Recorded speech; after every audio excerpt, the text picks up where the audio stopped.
I'm Billy Thalheimer, co-founder and CEO at REGENT. At REGENT, we build sea gliders, so what you're seeing behind me, these hybrids of boats and planes, new mode of all-electric technology. Sea gliders will start in the docks where they float on their hull. You board just like a ferry. The novelty of sea gliders is that as you go through the harbors in these crowded waterways, we rise up on hydrofoils. So we're using this technology from yacht racing, these automatically controlled hydrofoils, which give us up to about 1.5 meters of wave tolerance. So we don't have the same problems of seaplanes. We can operate in all conditions, all wave states. And then when we get into the open waters, we actually take off from those hydrofoils. We fly over the water, about a half wingspan over the water, and fly on a cushion of air, like a bird flying low over the water. That makes incredibly efficient flight, which gives us very long range, even on battery systems. So our sea glider technology can do 300-kilometer range at 300 kilometers an hour, all on battery. So it's very low cost and low emissions. It's actually real technology. This is not just CGI, which is super exciting. This is our prototype vehicle. You can see how those automatically controlled hydrofoils lock in the sea glider, make it incredibly smooth as it moves through the harbor. As a passenger, you don't feel the waves at all. And then this is the first vehicle that can combine that wave tolerance with flight. So you see it taking off from those hydrofoils, sort of settling over the water, continuing at speed. Again, our product vehicle here will be able to go 300 kilometers an hour between these coastal destinations. So that was our small vehicle. We're in a very exciting time now for me as an engineer, actually building the real technology. So this is our full-scale vehicle, the very first one that we're putting together now.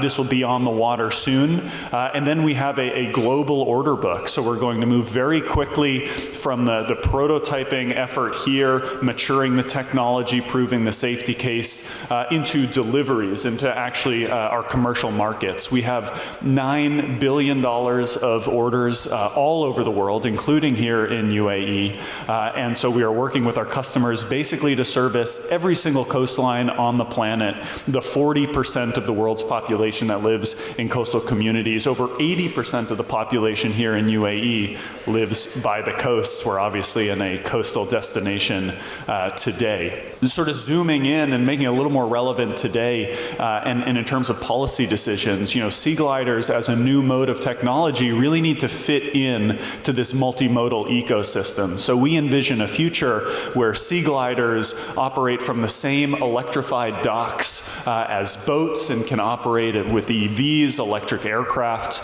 and it is not just the technology providers and the modes. There's so many members of the ecosystem that need to work together. So I think we can talk about that today. Yeah, absolutely. Thanks so much, Billy. It is super exciting. But World Government Summit, a lot of people here focus on regulations, policies, the regulatory framework.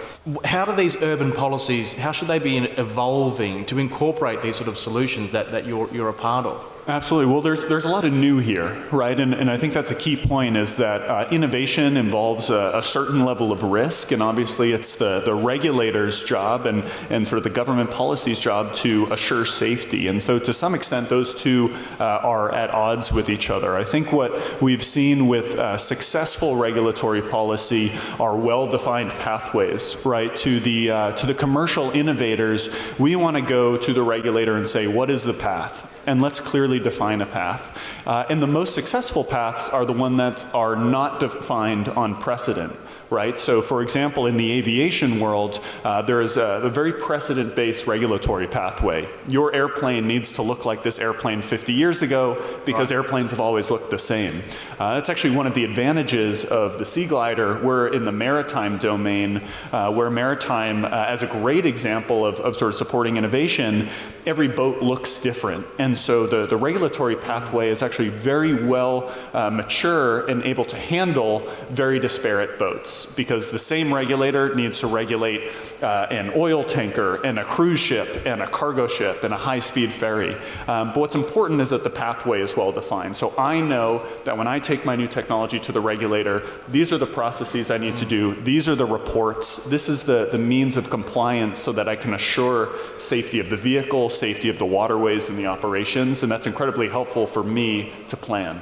So when you that pathway, just to dig into it, that is basically the steps that someone like you would need to walk to bring your great products to the market here, right? Is that what you mean by pathway? Absolutely. So when you're sort of designing a vehicle in isolation and with a prototype, of course, any good rigorous engineering process has safety checks, has systems engineering, has validation and verification of our software. But of course, when you have a commercial entity that is driven to get to market, of course, and we want to move fast, you want that third party to be able to say, these are the safety policies we're going to apply to the entire space. And so it's a balance. It's absolutely a balance. If you look at the world of autonomous vehicles, you see that the countries that are leading in the autonomous car space are the ones with the most favorable policy to enable the testing of that, right? And so they're able to balance that risk-innovation balance. And so we're starting to see that move into maritime, into aviation as well. And so it's great for, again, myself as a commercial entity, a new technology innovator, to be able to say, as I go through this design, as I'm planning my resources, I need to make sure I can demonstrate X, Y, and Z along the way, and those are prerequisites to get to market. There must be some overlap between you doing your own testing for your own benefits, but aligning that process to a potential regulatory framework, right? And I guess the closer those two processes are, the more efficient it is for you to bring your product to market? Absolutely, and I think another point to add is, we're at the World Government Summit, and so not only our sea gliders, but indeed sort of all modes of transportation are global technologies. These are technologies and modes of transportation we need to deploy across countries, across continents, and to the extent that regulators can align as an international community and say that my gates and my reports are very similar, even identical to this other country's gates and reports, that's very helpful, because if I need to generate 200 gates and reports, that's going to be inefficient and will actually hamper the innovation itself. Yeah, absolutely. It reminds me, in my space of trade and supply chains, the more regulation is harmonized, the easier it is for businesses to do business across borders, because they're very similar sort of frameworks from one country to the other. I imagine it's a similar thing for yourself. Yeah, I'd say harmonized and also transparent again, that the means of compliance are clear. It's very clear what a pass-fail is. It's, when you're in school and you go in to take a test, you know what the criteria is ahead of going into the test. You know what the study guide is. And so it's very similar when we're designing new products. We want to know what the questions are. We know how to prove the answers. And then for myself and many of these new technologies, REGENT included, are startups. We're venture-backed. We're fortunate to have a strategic development fund here in UAE as an investor, NEOM in Saudi. So we have great local participation. But of course, when we go out and get that investment, they say, how long does it take to get to market? And what gates do you need to pass before you can be in market? So the more certainty I have in those gates, the more confidence I can give an investor, the more money I can raise, and then the better we can innovate. And I guess that's why these sort of events are so important, right? Because we've got colleagues here from all over the world, particularly here in the Middle East, right? But the more we can all talk together and share those learnings, hopefully the better it is for you. But I also just want to ask Billy about, what are some of the risks that people should have on their plate? You mentioned safety. Are there other types of risks that people should be thinking about as they develop these frameworks to help bring your products to market? Yeah, safety is absolutely top of mind. I think the next one, too, is resilience. And I say resilience in a couple ways. One is sort of resilience of the business model. So it actually helps if the government, the regulators are intelligent and educated about the business model, that there's limited resources as well at the government level, at the regulator level. What sort of entities do they spend time on? And so as we're supporting new innovation, it's like, hey, these business models need to actually work. These need to service the right people. We can't be investing all this time in something that doesn't manifest and then is not a lasting business model and technology. The other aspect of resilience, as we think about these new systems, particularly electrified systems like sea gliders, but also EVs and electric boats and electric aircraft, is from the energy resiliency side, right? We're going to be putting new demand on the grid grid. We need to think about how to move that energy, how to store that energy, how to plan for that energy. We also need to think about, in these multimodal networks like I was talking about, how do we align on standards? So that's a great role for government to play, not in the regulatory front, but also in the standardization front. All cars share the same sort of gas plug, right? How do we make sure that all electric vehicles, whether they're cars or boats or sea gliders, can plug in with the same socket? We've already seen some divergence, for example, between Tesla and other cars on the plug. So as we create and proliferate these new technologies, how can governments and standardization entities align not just the regulatory standards, but the operational standards and make this easy to scale? Yeah, absolutely. And I imagine there's environmental, but also sort of equity, social inclusion. The challenges for everyone here in the room and the people you're talking with is that they're trying to balance all these things together, right? Safety, inclusion, equity, and trying to get all these things. Because these are important changes to the way our cities work. And I guess part of the hopeful success of these sort of solutions is that they're socially accepted, that people see them in a positive way, and no one wants to see a backlash against any of these technologies in 5-10 years' time. So that social inclusion side is also important, I imagine. Hugely important, and I think is an incredible role that government bodies can play as the connector. Governments are naturally posed as sort of the center, right? They connect to every single part of operations in their countries, and so governments can form, I showed that web earlier, that sort of center of connectivity to make sure the parties are talking to each other.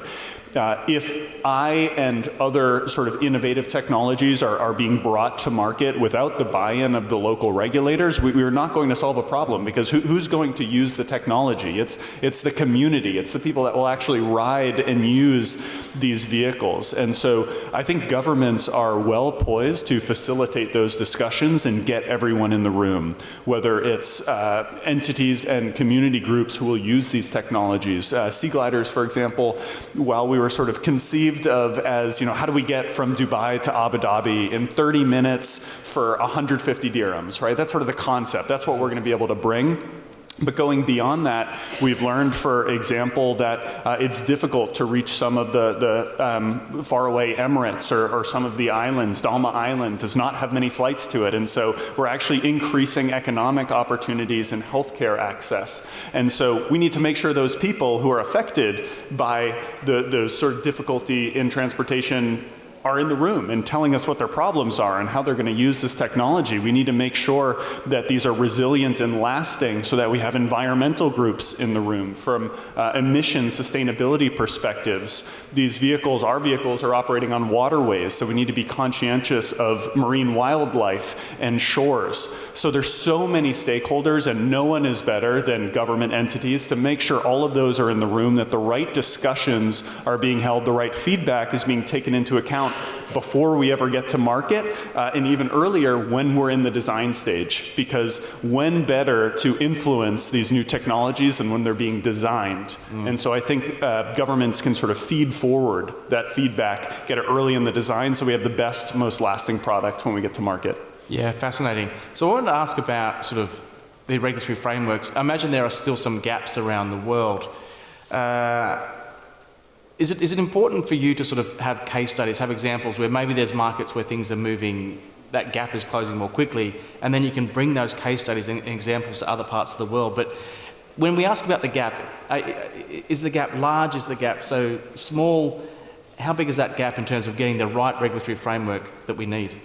Well, it's a great point, and I think really depends on the country and on the technology as in terms of how wide that gap is and even how aligned we are all across the world. I will say, for example, so we're an American company, but in UAE, we're actually planning on bringing operations and even manufacturing soon. We've found working with the local regulators, with the Marine Transport Authority, to be very forward-leaning and very supportive, and that's one of the reasons why we're doing more here. There's sort of this flywheel effect that when a company starts to explore a market and then government is able to open through policy and successful, transparent, efficient regulations, then we want to do more here because it's a fast-moving market, and then more customers come in, and so there's this really great positive feedback loop and flywheel effect when we, as a commercial entity and innovator, have that government support. So we're moving very quickly. We actually expect UAE to be one of the first countries in the world where we certify our sea gliders in the maritime space. And then absolutely, it is in the discussion frequently that when we do certify here, we will take that certification standard, that list I was talking about of all the gates and the checks and the reports, and we will take that to other countries and say, this is what we did in UAE, and this has worked, and this is how we certified a safe vehicle. And this can be sort of a draft for you, because let's face it, if you have something that works, it is so much easier to grow off of a working document and maybe make a few tweaks that pertain to your local economy or local regulatory space than it is to start something completely new. So that's critical for us and for all these new technologies to sort of get those early proof points. Yeah, exactly. And I can only imagine it's the case studies. You need a couple of those to get going to really be working, and then you can take those to other markets, because people, whether regulators or just civil society, people in everyday society, they want to see things working, and they can see it working. Oh, look, it's working in Dubai, and I live in Sydney, or I live in Singapore. That sort of momentum. So I imagine there's a takeoff, pun intended, but it's almost, you just need a snowball effect of getting a couple of these things going, then people really see it and trust it. And then maybe there's more takeoff around the world. Well, absolutely, seeing is believing, right? And we know that with all technologies. It's very easy to adopt a technology when you can go down, for example, for us, go down to the dock and there's a sea glider, it's working, I'm gonna ride on it. So much harder and requires so much more diligence, particularly on the regulatory side, on the government side, to get that to market first and say, it does not exist today. This has not been proven, but I am going to actually shepherd this through the process. I'm going to prove that it's safe. I'm going to take that risk, but the risk will be measured because we've defined these gates to bring this new technology to market. And so we have seen throughout history that the countries, the governments, the regulators that have led in that sort of leaning forward, measured risk and sort of safety-focused approach have been the ones that have not only gotten the most new technology to market, but then in that flywheel effect have built their economies and created more connected societies. Yeah, absolutely. Billy, we're coming to the end, unfortunately, and I think it's fascinating what you're doing and how you're getting there. But I know you were here on day one on stage as well, and here we are on day 3. How are you finding it? Are people open? Like, is there openness to and excitement about working with you, talking with you? It's pretty exciting to see everyone here listening to you. I think it's amazing. I've gone through all of my business cards, but I think the group here, what's amazing, we were talking about that sort of interconnected nature. Everyone I talk to is connected to this technology. You could look at REGENT and say it's a flying boat. This is very niche. But what's amazing is that everyone I've talked to has some way connected to the technology. Either they've dealt with the pain of going back and forth between Abu Dhabi and Dubai, which I've also done every single day this week, and we can improve that for sure. But they might be a regulator. They might be in a police unit and looking to expand their maritime patrol. They might be in an ambulance and hospital unit. They might be member of an economic growth and economic development team, and when you bring these new mobility technologies to market, you change how people live and how people work, and so you can actually fundamentally change sort of the fabric of where people live in the country and how they get to work. So I've actually really enjoyed my time here, because you could consider it a niche product, but it turns out that it truly affects everyone, and it will take this entire room of people to bring not only sea gliders, but all these new technologies to market. Oh, absolutely. Billy, I could talk to you and talk with you for a long time, but we've come to the end of our time. Please join me in thanking Billy for sharing his experience. Thank you, everyone.